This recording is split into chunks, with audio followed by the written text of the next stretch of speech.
Essential hello matzmi dachava. So here we go. To what? To Ava. Perik Reish Chav Daled. We finished the Perik, and we'll just go over sum up the end. So the Rebbe Rashab is giving an example for Meiches Tema that something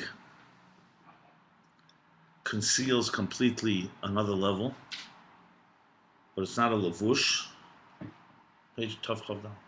It's not a lavush. It's not an outside garment. Page what? Taf Nun Dalet. Taf Nun Hey actually. Yeah, we finished the period. So he gave an example. Remember, we're looking here for something that is a concealer, but it's not an outside entity. It's actually the same thing, just in a form of concealment, or in a form of a different form. In other words, Keser, or Atik, actually, comes into Chachmas Tema, the premise of Chachmas Tema, but not, and Chachmas Tema does something to it, but it's still essentially still Atik. What it does to it, it says it's called Mailim, but it's not a Helam, like, an outside thing that, like we spoke about, like an example, or something that conceals that's an outside entity or a lower level. It's the thing itself, just in a different manifestation, so to speak. So he gave the example. So let's review the example and really dissect it properly. The example he gave was a father who loves his child deeply. And he spoke about two different ways of how he reaches this child. Now the child falls and gets very dirty, gets soiled, and the parent and the father is very upset about it. And he actually, miyaser, how do we translate miyaser? He rebukes, no, we said another word. He oppresses, admonishes him. There's another word as well. Okay. Because of the depth of his love. Because if he didn't love him, he wouldn't care. Like he gave an example, let's say a child of another person, a child of a stranger. So it's the love that compels him to do something which is exactly opposite of love to the naked eye. Gvura. And actually that brings out a deeper dimension of love, because had it not happened, we wouldn't see the depth of his caring about the child.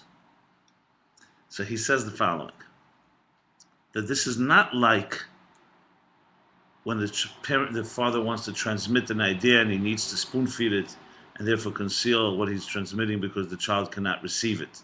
That's not the case. There it's actually a lavush and so on. There's a lavush, and it's not even gevura really. There, he needs to do it in order to transmit the chesed, the love. He needs to some way conceal it because the child is not ready yet. And therefore it's also not a real concealment. But at the same time, it's also not the depth of Ava, because there's just the regular love that he has for the child. Mashenkin, I'm just looking at it again. When he gets angry, that's real gvura. That's not just concealing, like with an example or spoon feeding. It's real gvura, because you see outside the chitzenius, what you see is anger and upset. But in truth, it's not. The truth is the premise of this is really love. But is it all governed by how it affects the child at that point? I'm just summing it up before. Let me just read the word. We'll get to that in a second. So the etzem uhus of the gevura is ava, lo yishirak levush. So it's not just a levush of ava. In other words, when a child, let's say a father wants to give the child a gift, but he can't give him a big gift because he doesn't appreciate it, so he gives it to him in small pieces. So there, it's some external tool he needs to be able to transmit to a child. So he needs to do it in a way that's like a spoon-fed way. That's generally what he said. Mashenkin here, the truth is the whole anger is really ava atzmis. It's not a levush. It doesn't matter if it's effective. In other words, or not. it doesn't matter if it's effective or not. You can be really, See, he doesn't say that. That's why he doesn't say that. He's saying, in other words. So I really love you, and you screw up, and I lose it. I lose my temper because I love you so much. I get stuck speaking to you. But that's not going to be effective necessarily. So, but I don't think you see. Obviously, you have to say that he's using an effective because he wouldn't bring an example that's not effective. Because it doesn't make sense. But he doesn't talk about effective. Let me just say that. When the Rebbe apologized, that means he thought maybe even though he did it out of love, it wasn't effective. Right. What's up? But you see, you're jumping. I'm trying to just let me just learn Pshat a second. Yeah. I'm just reviewing what he says. We'll figure out what he doesn't say. Just give me a second. So his comparison there is that when the father, let's say, it's like a teacher. Okay, he needs to transmit to the child love, but he can't give it to him in a full extent, so he gives it to him in a tzimtzum way. That we understand. Okay, like a candy. So there, the candy is not love. The candy is an outside tool to be able to express love in terms that the child can relate to. So two things. It's not really gvura, because it's not in the form of anger or anything like that. It's a tzimtzum, it's more of a this. On the other hand, it's not really ava either, the real ava, because it's just some outside thing to help him reach the child. And when it comes to the anger part, he's saying both things are different. Number one, it's not an outside lavush. It is actual ava.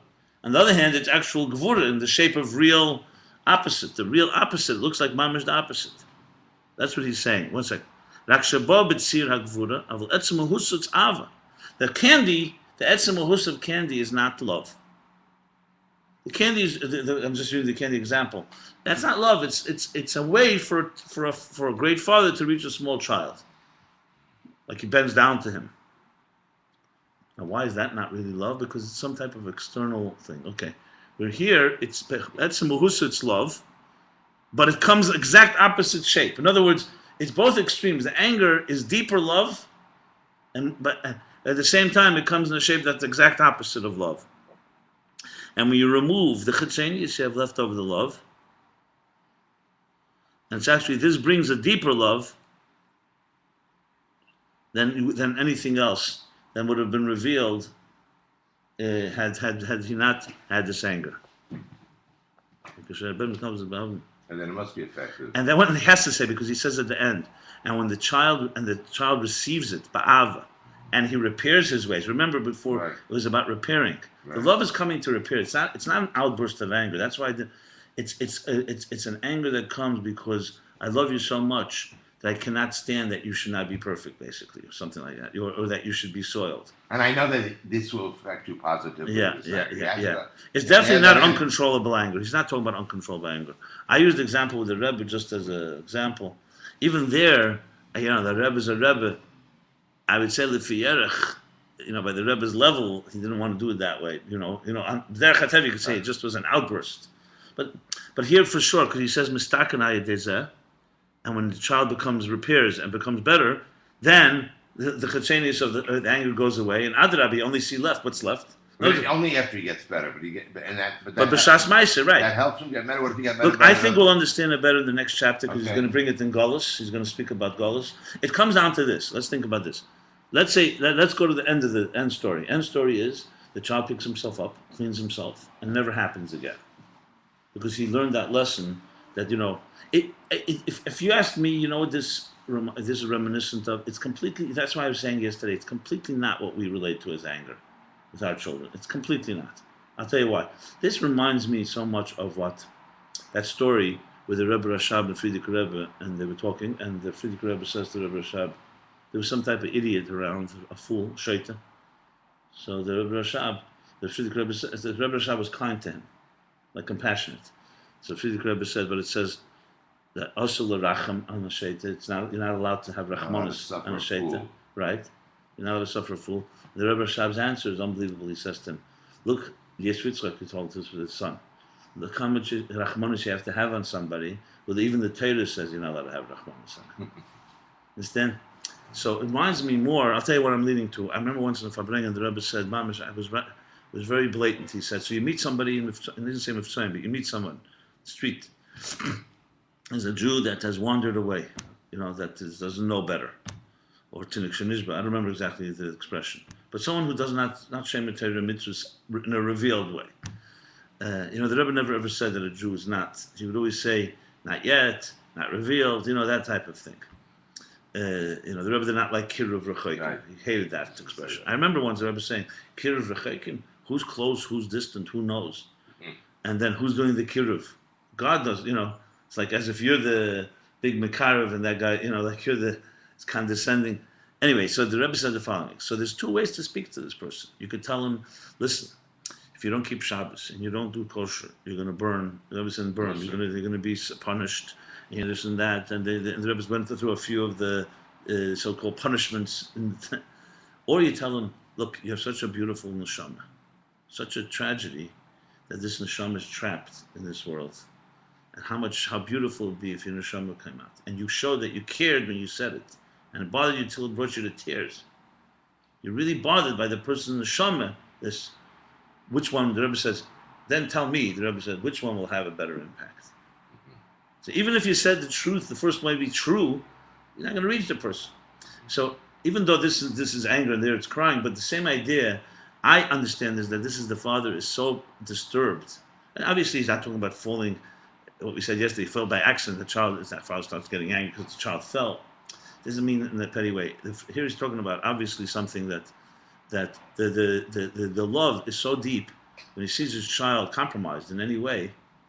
So the anger is not against the child. It's not even. He never said that. He never said the child is angry. He's angry at the situation, and he expresses it absolutely. But it's because he cannot stand to see his pure child affect, in any way soiled, in any way compromised. He uses the word anger, actually. He does use anger, but I know this because I know from other places. Anger is supposed to be a Veda Zorah, real anger. Exactly, we said that yesterday. But yeah, that's what the Rebbe's words were. Kol hakoyes, he loves the Veda Zorah. The Rebbe said it on himself. It says kas. Does this kas also? It does say kas. Okay. Kas and regus. Okay. No, I noticed that. But you have to say, there's no way that he's talking about kas of, because then it would distort the whole mashal. Then there's no, then there's no benefit in it. It would be like doing an isser in order to get ahead. He cannot mean that kas. I'm positive of that.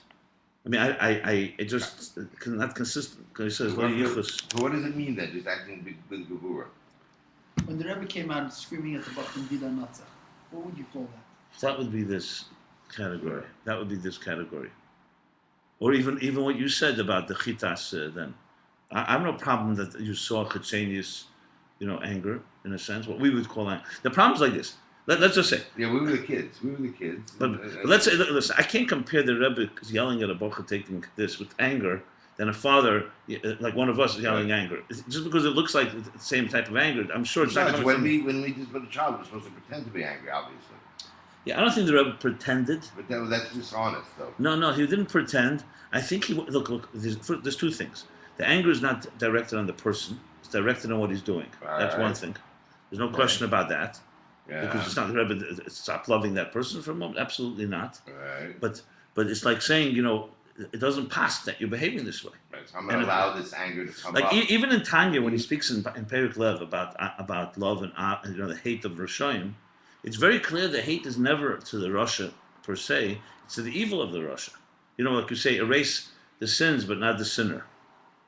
That it says that a tzaddik gomer hates Ra with such passion. But what does he hate? He hates the fact that there's a place in this world where godliness is not revealed. That's what he hates.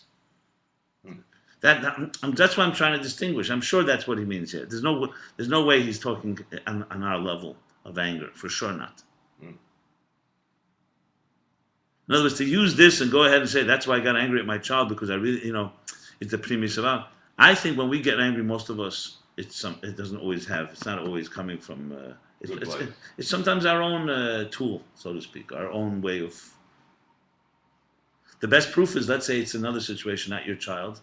You also get angry. People get angry with strangers even. I remember, without mentioning names, when we were kids in 770, one of the Gabbayim was like he hated children. And we all were terrified of him.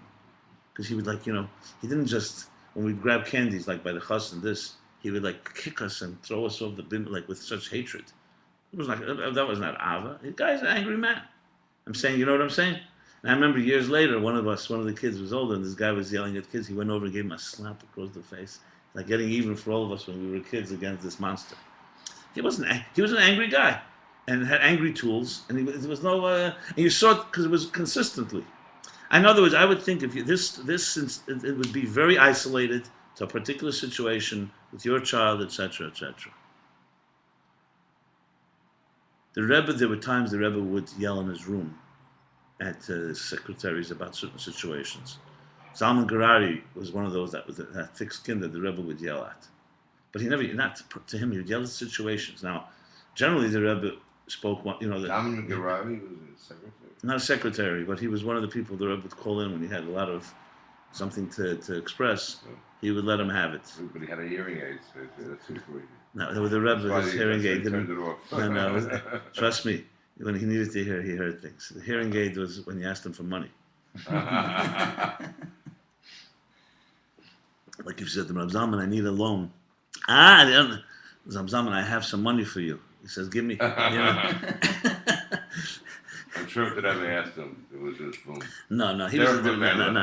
No, my point is that it was generally known the Rebbe was nice to somebody. It was not such a kiruv as much as when the Rebbe was stronger with somebody. Somebody that was closer, the Rebbe would let him have it, would tell him the way it is. So when it was not, the Rebbe was much more diplomatic, so to speak, because the person was not a keli to hear it. But there were people who the Rebbe would tell very direct things very, very strongly. I'm not necessarily with anger, but I mean to say it was known that a kiruv from the Rebbe was not always a kiruv, really. It was like you needed to be, you were like a kid, so you need to have, and the real chassidim would get it over their heads. But it's very similar to the same idea. Look, it needs to be. I think let's go to let's learn on. To me, the question is, how does this apply back to Chochmas Tema? It's fascinating because Chochmas Tema is not anger. That's for sure. It's a muscle. And of course, it's a muscle, but there you don't have you have the opposite. Okay, let's see how this plays itself out, and that's it. Let's continue here. I don't want to touch this because every time my two things happen. Yeah. Okay. So let's learn the kitzur quickly.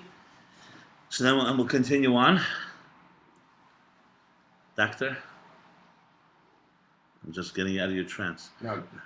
Kitzur, the kitzur perek reish chav daled, and we're going to learn reish chav hey. The kitzur, the b'chinas chachma, b'chinas atik, the concealment of chachma and atik in his boyer. It was explained shazeh shatainug nasa chachma. That tainug, the pleasure, became chachma. V'loy kamoy koyach tachten, not like one of the lower faculties, shamalbish umaylin koyach elyon, b'chinas levush levad. At the bottom it says elyon. So it's not like a lower faculty that dresses up and conceals a higher faculty, just like a regular garment may do. Ki'im shenasa chachma, it actually becomes chachma, tainug. V'zeu ha'helam shahu chachma. And that is the helam that is called chachma. V'im kein hariz a helam atzmi. So accordingly, this is a helam atzmi. It's a fundamental and essential helam. And from there comes the koyach of concealment. And here's the example. That the person who loves him expresses it through musar, through rebuke. Shagvura he take for ava, ha'atzmis. Shabbat b'tzira gvura. The gvura, the musar, in other words, is really an intense ava, atzmis, that comes in the shape of gvura. Whereas levusha gvura b'ashpos helam b'shvil hagili.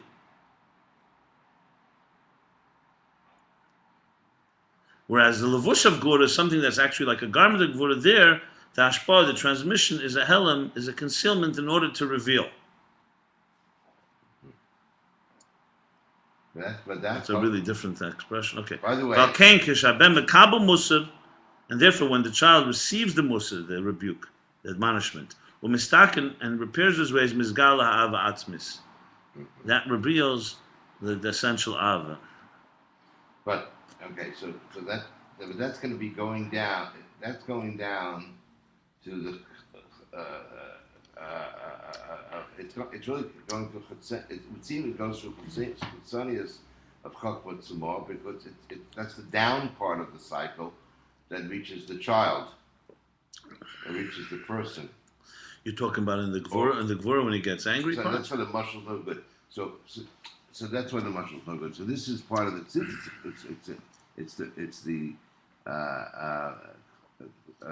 the inner part.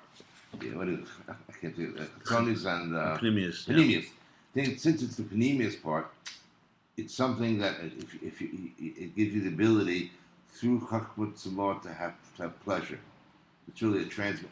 He showed the whole muscle of a transmission downward, and this is really our accessible from Mata Lamaila. This is a type of thing, Mata Lamaila, unless he's giving us a push. I think he's gonna probably tie it up at the end here, and we'll see how he says it. I'd like to see how how he connects it back. He's gonna now continue this muscle with the Gvura, and then he's gonna go back to Meichus Tamar, and I think we'll have more clarity there. I'm not sure. All the tiny he has.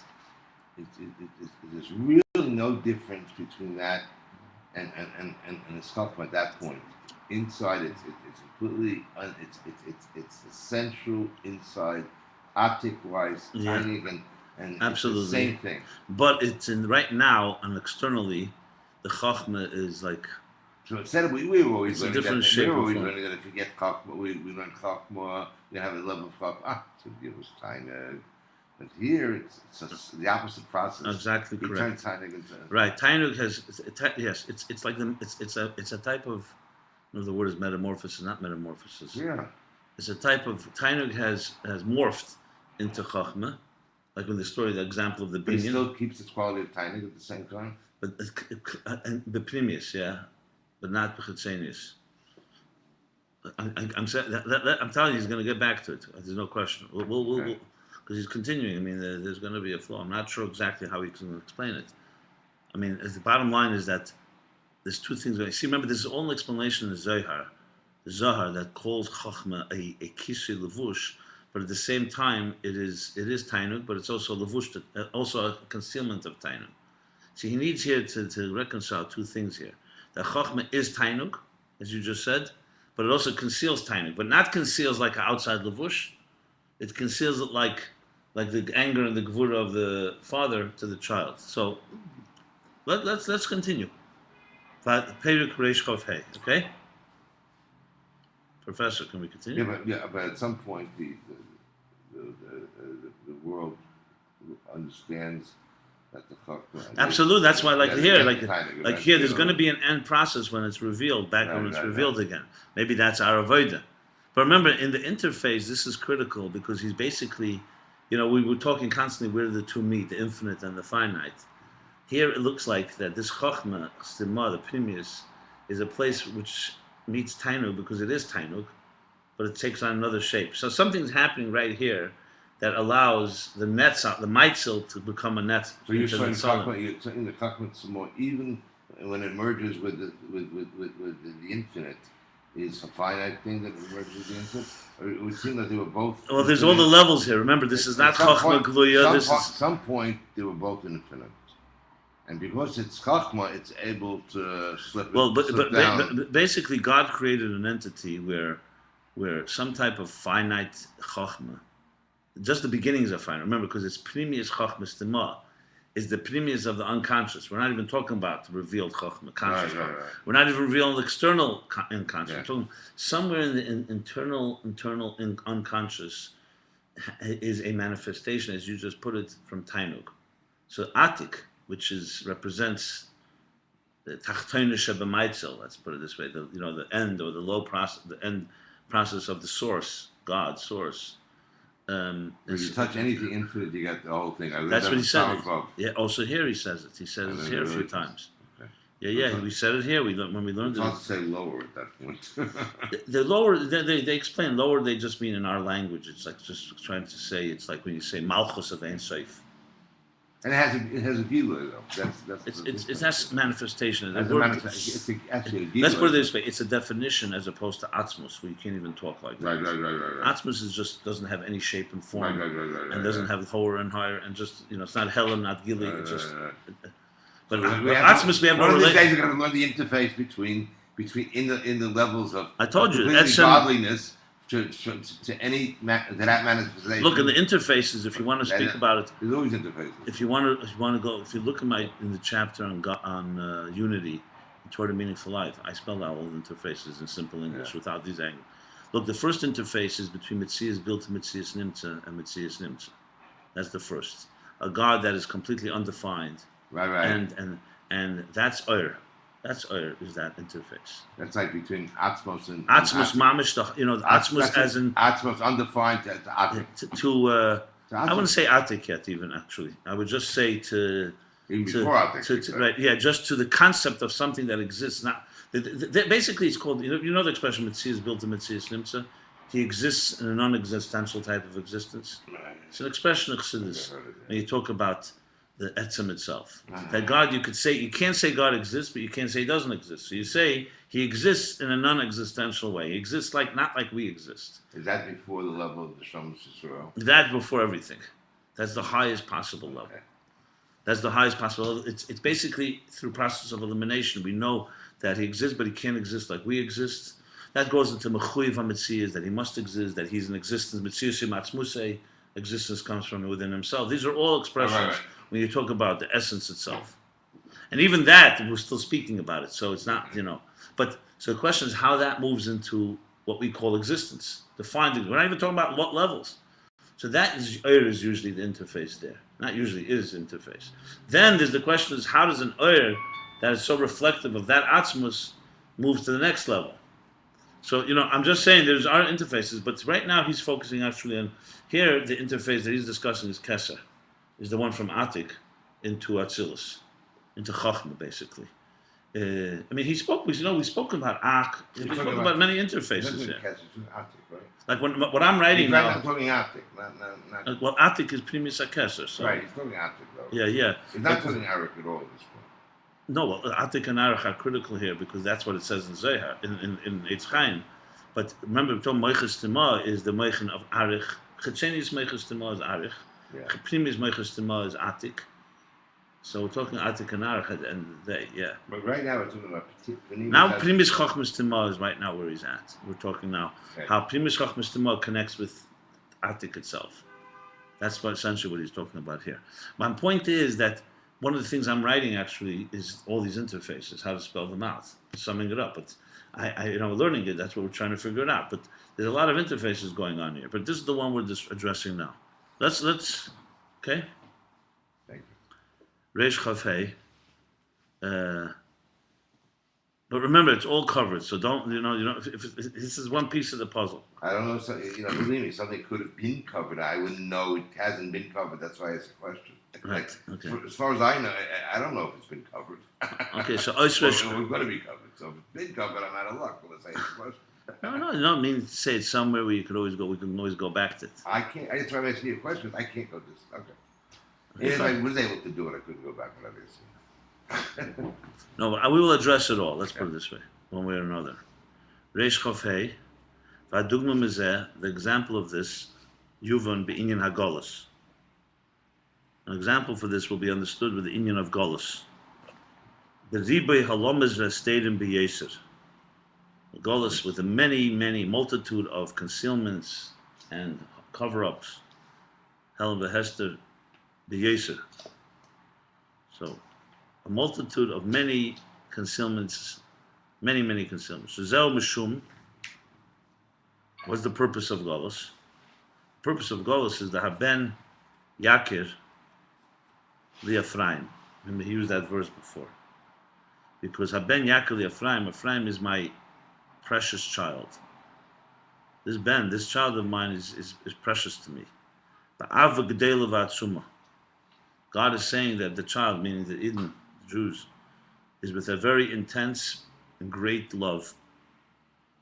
That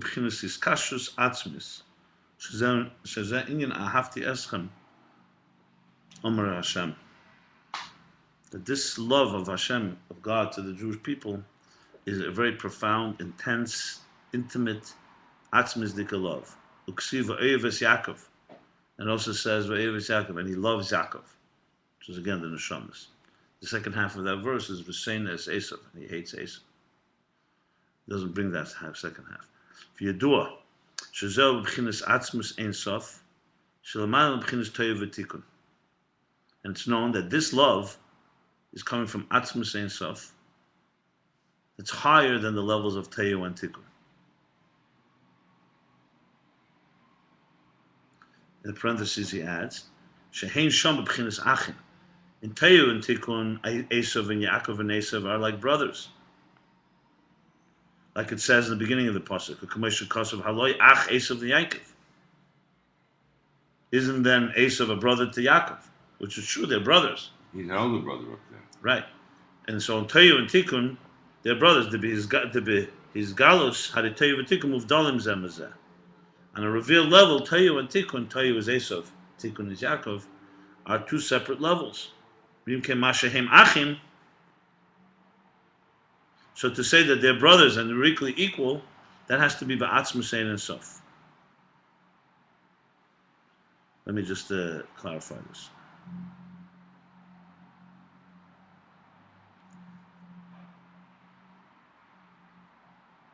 I have to correct how I just explained it. It's a little different.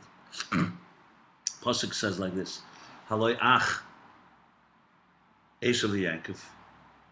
Isn't then Esav a brother to Yaakov? And then the pasuk continues: V'oyev es Yaakov, v'sein es Yosef. So here's what the Rebbe Rashab is saying. It's brought in many places. It's a very deep concept. On the level of so Esav and Yaakov, as they come down in the shtalshlus in a revealed way, Esav is the warrior and ends up being the bad guy, so to speak. Or I'll call upon him the one who doesn't get the brachas, and Yaakov is the one that God says, I love. So in the level of Toyu and Tikkun, there are definitely two separate worlds. There's Toyu and Tikkun. Esav is Toyu and Tikkun. The pasuk, however, is not talking on the level of Toyu and Tikkun. The pasuk is talking on the level of Atzmus, where they are equal brothers. And still, even where they're equal in Atzmus, still God, the Atzmus, loves Yaakov and not Esav. Loves the Kedusha, not the Klippa, so to speak. So that's what he's saying here. So when we say they're achim, meaning that they're like equal, that we're talking they're like an atzmus. In atzmus, and nevertheless, even in atzmus, God chose the b'chira. He chose Yaakov. He loves Yaakov. Okay, so we established that. So we remember we're explaining why there's golus. So now he's going to continue. Since there's such a profound and atzmizdika love to Yaakov, aval kein negeya ma'ed, that's why it's negeya ma'ed. It really is very negeya to him. How do you translate negeya? Very vital, very important to him. Halichluch shalahem. When they get dirty, when they get soiled and dirtied. In other words, Yaakov. Shazel mitzad primius ava, because of the primius of ava, the depth, the internal love that Hashem has. So he's very disturbed, and negeya, he doesn't say disturbed. It's negeya to him when he sees a lichluch in the Jewish people. A lichluch is soil, basically, a blemish, yeah. Umeshum zeh, and therefore, we have hein kol halamas v'astarim p'nei negeya b'primius. And because of that, we have all the concealments of Golus, because it's so negeya to Hashem in the depth, the lichluch, the blemish of that the Jews are experiencing. All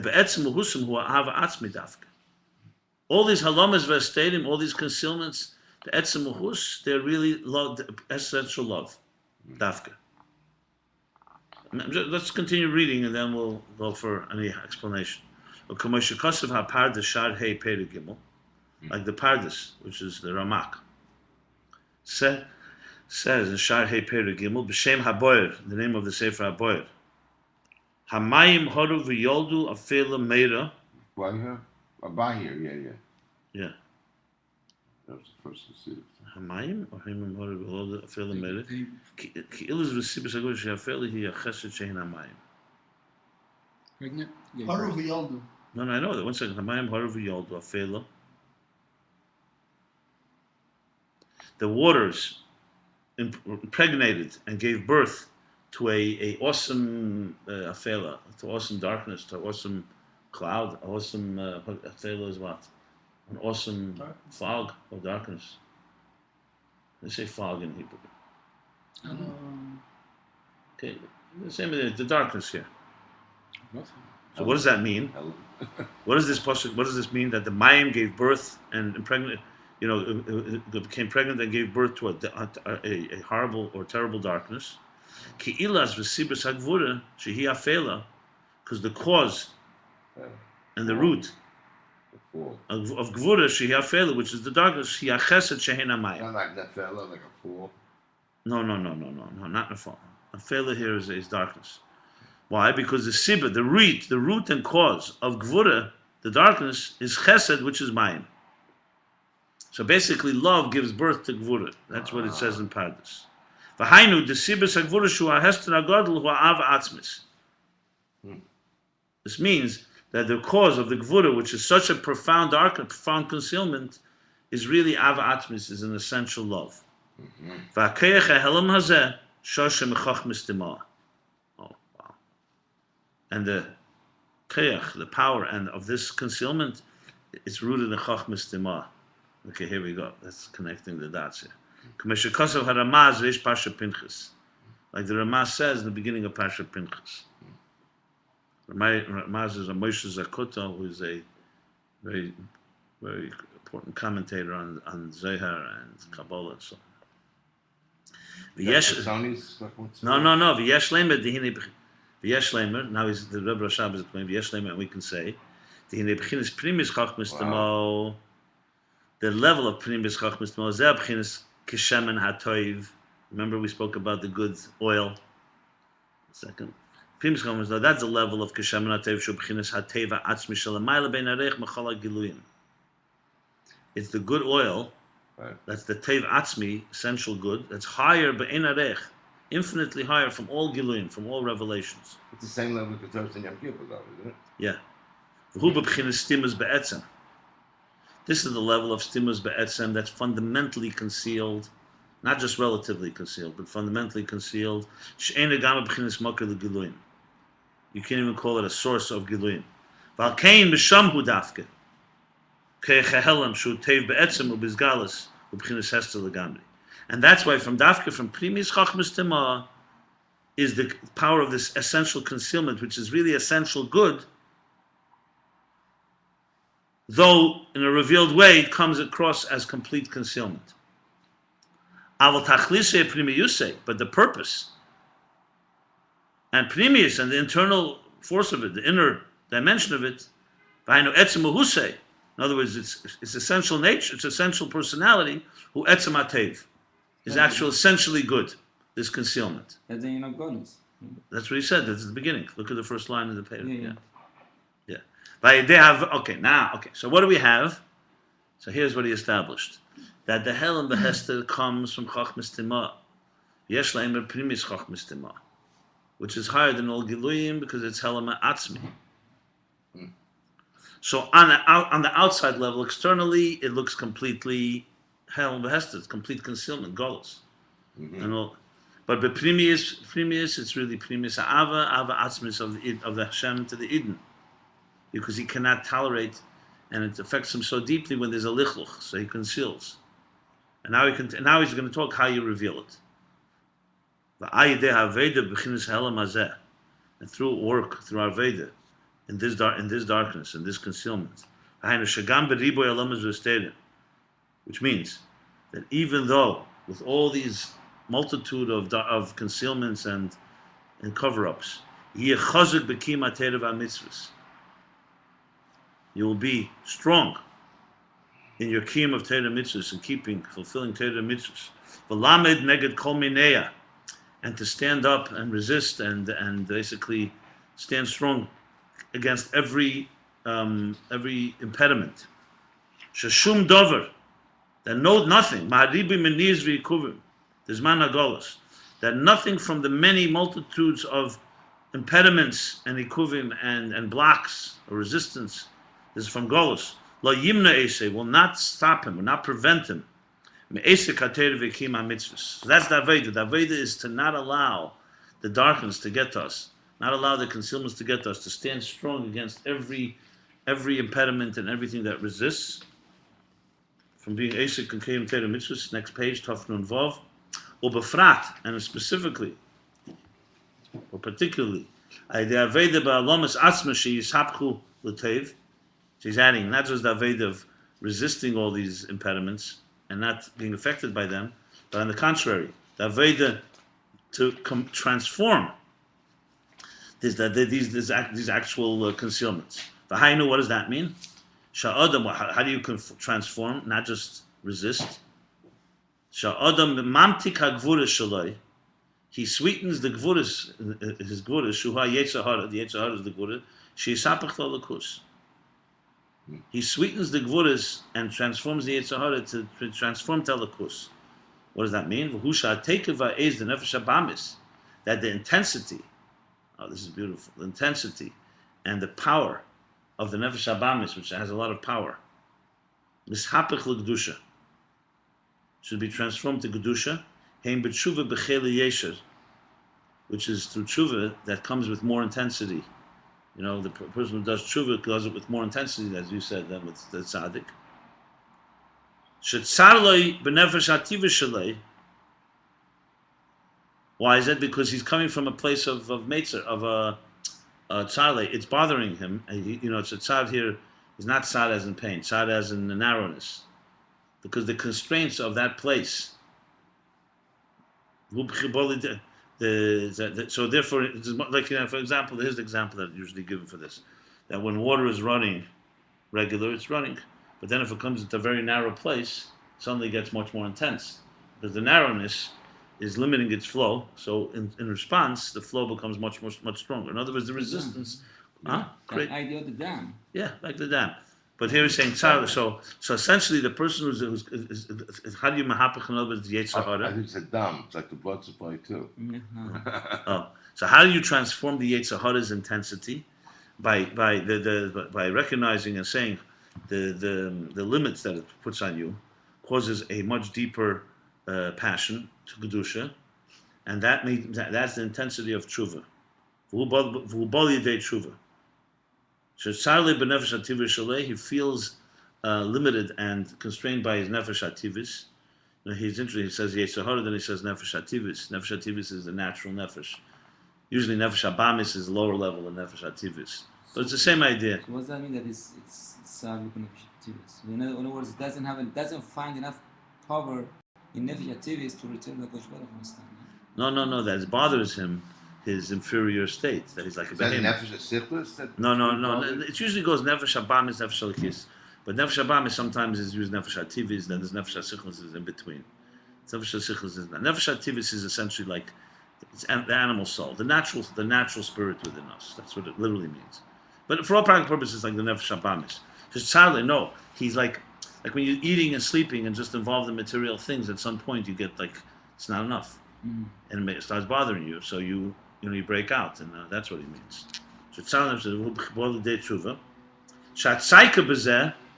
yelling out, the tzaika, the cry that comes from this, the cry that comes from the meitzer. Remember, mina meitzer karasi ka, anani b'merchav. The cry that comes out, upnimiz ve'atzmiz b'yeser, is comes from a very deep internal atzmizdik place from the soul.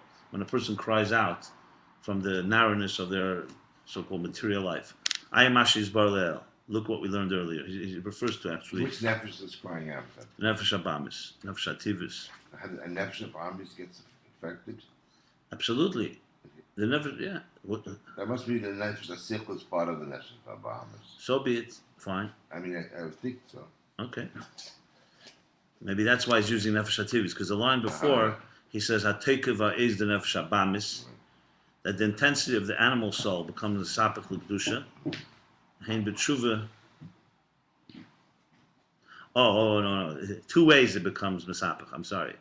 One way is through the tshuva b'cheli. You see, that's what he said. So how do you transform? Remember, he's talking about that the darkness, the concealment, is not just we resist it, but we also transform it.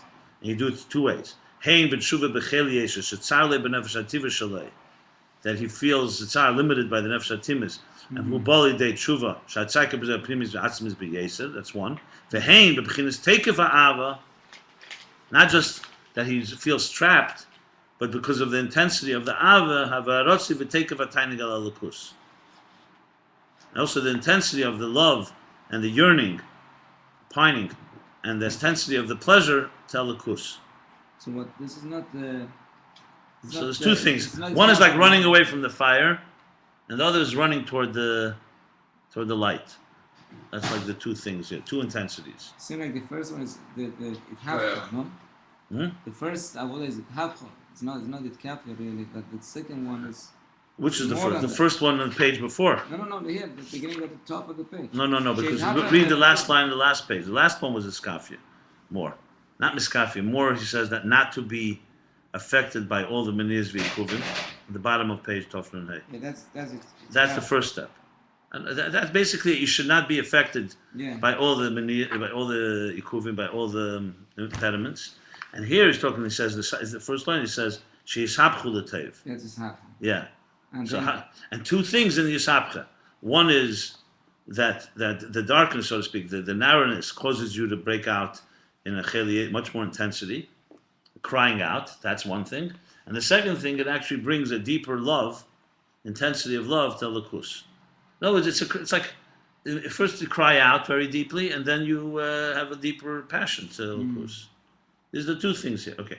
For who inyan libi psari irananu. This is the meaning. This is the inyan of libi psari, my heart and my flesh, irananu, will sing. Shalev abosar hagashmi meranan b'chinas hisabcha mamish. That the actual physical heart and flesh will meranan, will Joyous. will be joyous, will celebrate. B'chinas hisabcha mamish. In other words, that the pasuk is telling us, not just the nefesh elikis, the lev and the basar, they themselves will become singers. Will celebrate. that's when it reaches the Tanuk and the Levikus. Yeah. V'hu she'hanefesh habamis ein le shum teiv achar kim rak hateiv delikus. And this is when you reach the level that the nefesh habamis, the animal soul, doesn't have any other good in it except the good of elikus. Ubezeu masanik be'etzem. And this is what gives him fundamental pleasure. Shaydezem is got. So through this process, now he's going back. Through this process, that when we're in Golus, and how do we deal with the concealments and the impediments in Golus? One is we don't allow it to affect us. It doesn't start, and we don't allow it in any way to weaken our resolve. And we stand up and we continue to be b'chazak, intensity, commitment. And two, we actually transform the helamis into toiv by taking the nefesh habamis and its narrowness, and it's by crying out and by having more intense ava. So through all this, this is what reveals the fundamental concealment and the level of the atzmus, the primis of chochmas tema. For who? Shebchinis pella nasa b'chinis aleph. Tying it all together. And that's when pella becomes aleph. Remember, pella is concealment. It's how it's like beyond us. And aleph is how it gets revealed. So the way we bring down from the etzem of primis chochmas tema to aleph is through this aveda.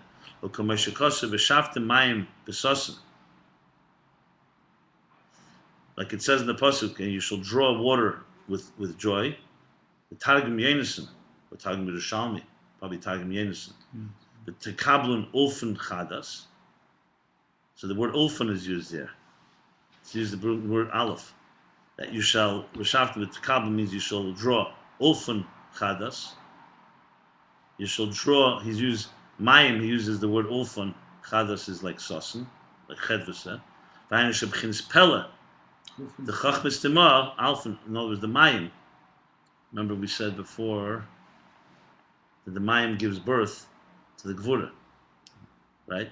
V'hayin shebchinas Pella the Chachmas Tema, the level of Pella, of awe or wonder of Chachmas Tema, Yeh Asid in the future when Mashiach comes, b'chinas Ulfun v'limud.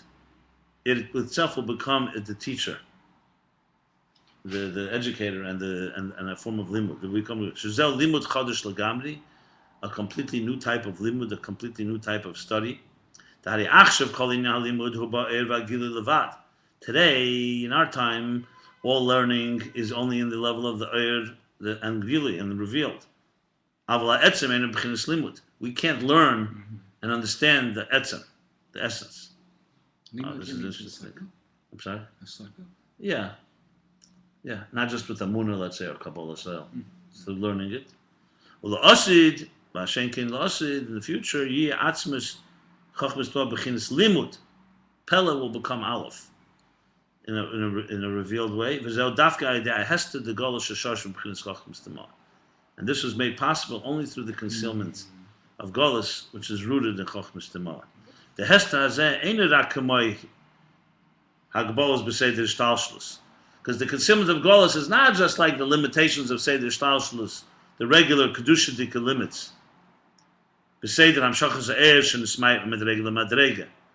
You know, in Seder Shtalshlus is a natural symptom. One level gets the gradation of the levels is one level gets concealed above the higher level. Shugamkin b'chinas hester. It's also concealment. Same things. We also know in Seder Shtalshlus, besides let's say Chochmah, Bina, Das, there's a concealment level to level. There's also between the worlds there are mesachim like curtains, parsois, what are they called? Gaps, a parsa. That too, there are levels like between Atzilus and Bria or Bria and Tzira. These concealments are like what we said earlier, just like a lavush, a regular garment that conceals one level, gets concealed in the level beneath it. The Makol Mokum Hariyesh B'Zeh K'tzasa Er V'Gili. There you have at least some form of Er and Gili. The concealment is not complete. It's a Simpson. It's a tzimtzum, but it's not the tzimtzum arishin here. We're talking here. It is still, Chachma goes into Bina. Yes, Chachma gets concealed a bit, but Bina is a gili. It's not a helam completely. Mashenkin has to the golos, and however, the has to the concealment of golos who cheshach atzmi, complete darkness, essential darkness. And its root is in the level in kedusha that is completely concealed. In other words, the lower concealment that we see here is rooted in a place that's higher than Gili and is fundamentally concealed above. And this is the way we reveal the etzem of Chachmas Tema. Should we continue? How's your schedule here? Listen. Huh? Our kimatok, but I do have to daven Shacharis. It's 8 already? It's 8:10. Okay, no, you tell me. If we'll stop here, we stop here. I came late. I don't know. I'll go another 2 lines. Okay. I think It's got 5 minutes. Okay. Well, kamoy b'matan teira, like by matan teira, hayitzarach liyas tchila golas mitzrayim. He's explaining this further now. Yeah. This is unbelievable stuff. Oh wow! This is now it's tying together. Now I'm starting to see. Okay, we'll sum it up in a minute.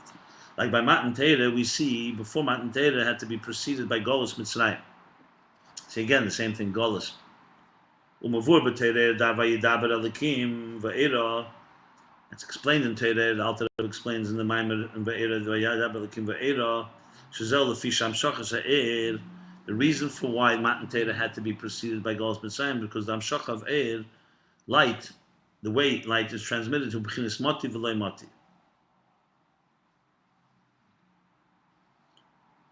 You know the concept? Yeah.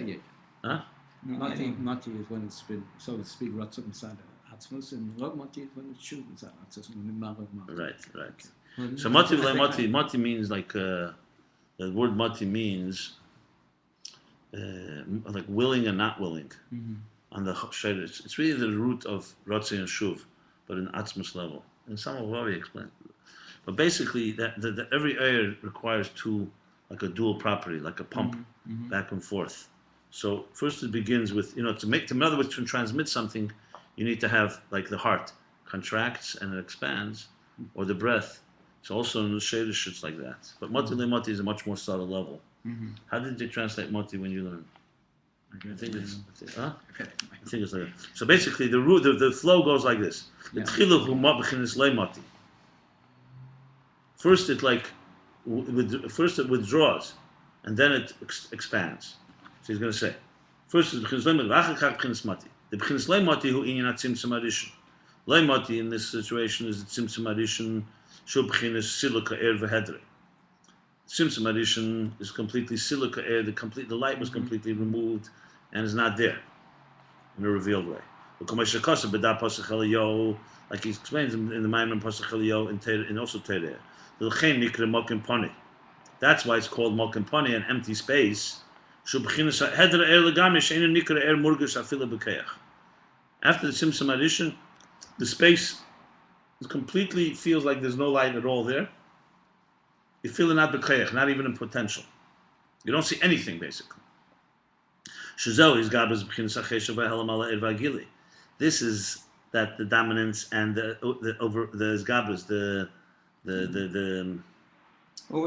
overpowering of darkness and helam over the light and the gili. Like the air was removed in place of the darkness. In other words, in this case, chesh not just the absence of light. It's a fundamental darkness. It's not just an absence of light. It's a power of concealment that has now dominated, and as a result has pushed away the light. But then afterwards, that's loy mati. And that comes mati, that afterwards, the cheshach is removed because of the light liyas b'chinas agili, in order to come and to become revealed. This is the meaning of the pasuk v'chayis and the energy and the life force. Is ratziv v'shuv runs to and fro, yearn and return, tension and resolution. The mamayla lamata tchilahu v'loy mati. So mamat lamayla could be first. There's a shuv ratzi. Mamayla lamata from above below. First the process begins with loy mati, with meaning a concealment, and then comes a revelation. A revelation, and in direct proportion, commensurate to the shuv, the return, which is the gili. So in other words, if you want, talk about, let's say, a pump, you want to move it forward like this, is direct proportion to how far back you go, like with a bow and arrow. You go back more, the shuv will be stronger. So if the shuv is so in proportion to the level of the shuv, the gili is the level of the rotzi that comes before it. When the amshacha, the transmission is only a reflection, then the rotzi is also not that intense. It's also just a concealment, like the concealments of Seder Shtalshus that he said before. But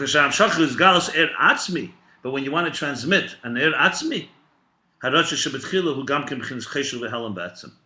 so then the rotzi, this is good, is also fundamentally concealed. And what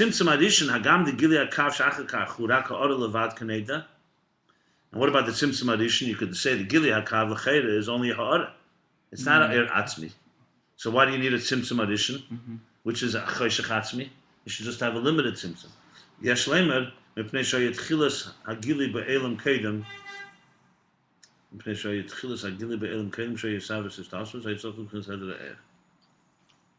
Tzimtzum Rishon was only Gilui Hakav. No.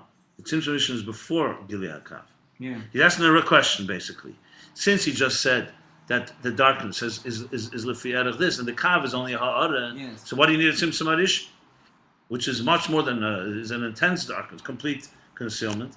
But if it's Tzimtzum Rishon, it's only the Gilui is only after his Gilui Hakav is not very. No, Tzimtzum Rishon is before Gilui Hakav. Okay, before. So it was just after that became Gilui Hakav only Hara. Right? So he just said it's not so intense.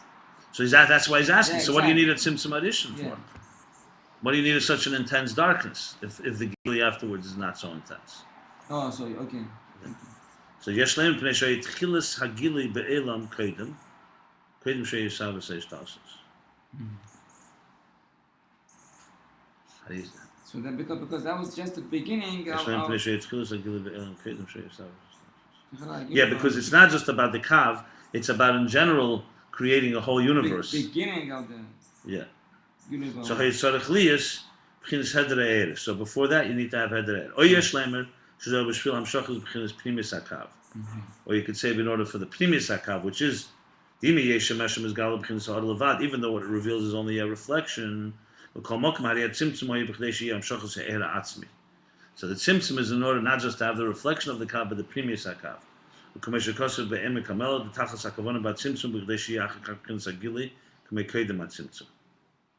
it says in Emek Hamel that the purpose of the tzimtzum is in order to have a gili like it was before the tzimtzum.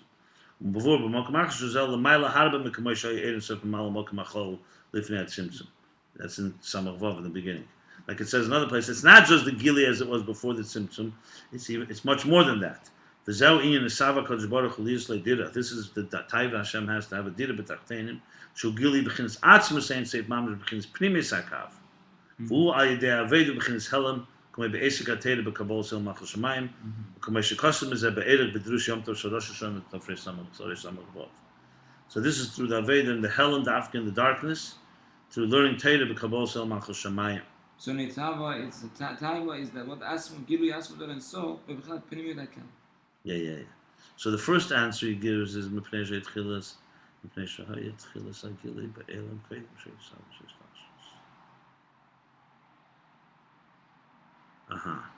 That the tzimtzum is necessary because the kav was the gili, the first gili before there was the shtashus. So it's like for different reasons. It's not because the kav is not a reflection, but the kav is like a complete new creation it's creating. That's why you need a tzimtzum addition. The second explanation is actually more consistent with what he's saying here. I didn't understand what you're saying about the first explanation. The first explanation is why do you need a tzimtzum addition? Because the kav, even though it's only ha'ara, but it's the beginning of a whole new entity, creating the Seder Shtashus. It's the beginning, he says. That's what he says.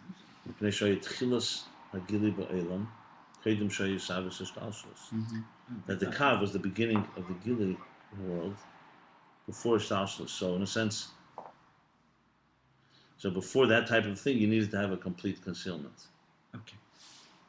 And the second is, Cool. so 3 more lines. And that's why before Matan Torah was first Ban HaGolus V'Shlitas Mitzrayim, and the dominance of Mitzrayim and Pnei Stalkus HaChayis L'mayla. Because L'mayla there was a Stalkus, a removing of the Chayis. The B'chinas Silik Hu Eina Helam Levad. Silik is not just concealment. B'chinas is Gabrus HaCheshech Canal. It's actually the dominance of darkness. Because there was a silik l'mayla, like a tzimtzum addition, a complete concealment, a complete removal. That's why the Mata Mitzrayim was able to dominate and create such a heavy, intense bondage of the Jews. It's not only Like he said before, it's not just a concealment, not like darkness, just absence of light. And this is what allowed this, and Dafka through this came Gili Matan Torah. The same thing, our Golus now, this last Golus.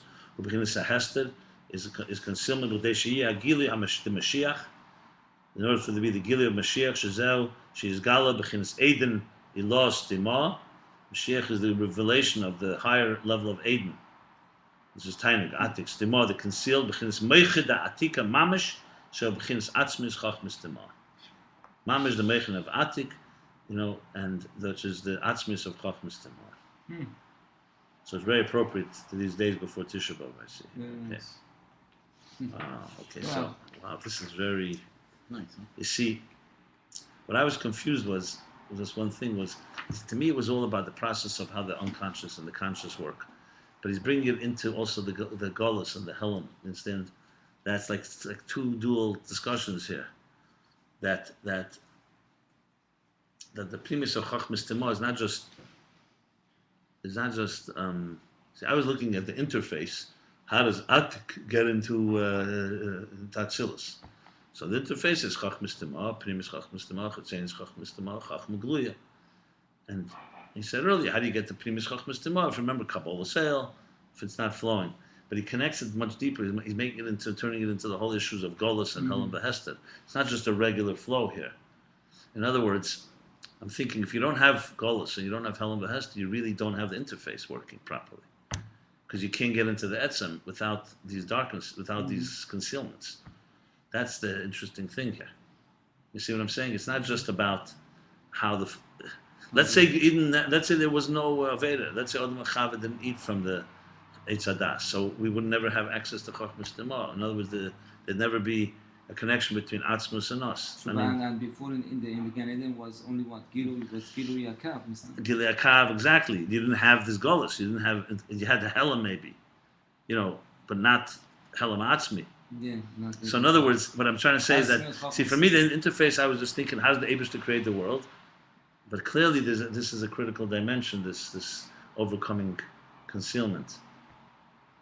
And that's because you don't usually think about it from the terms of unconscious and conscious. You just think there's a flow, and how do we get back, But here, it comes down to the Aveda Kabbalah Sale, the Aveda Ngolas. I'm just throwing that in because it's like, it's much more complicated this way. And that's why it ties up with the, Baal Teshuva, that Mokom Shel Baal Teshuva. Yeah, and it also ties together with the muscle of the child and the father. Because really, Golas is the Yisudim of the child falling and the father's getting angry, essentially. Yeah. In other words, the anger here is really the concealment. The distress the father feels. The distress, right. That's a good word, distress. Yeah, it's not angry, it's distress. So there's a lesson we learn. Even if you come late, you can gain a lot. Get more. The Pesach Sheni teaches us, in Shtad Farfalm. And that thing. No, I thought I was almost at the door. I thought maybe I should not come in because it's only 10 minutes. But I see no, the most of it was done when I was here. Okay, so finish Pesach Chafei. Yeah. You'll daven better. If he has time to concentrate, then Faster. Okay, go. So it's gonna get higher and faster. All right, Shkai, tomorrow, Beis Hashem? Yeah. Okay. You want to run? I want to ask Rabbi Jacobson.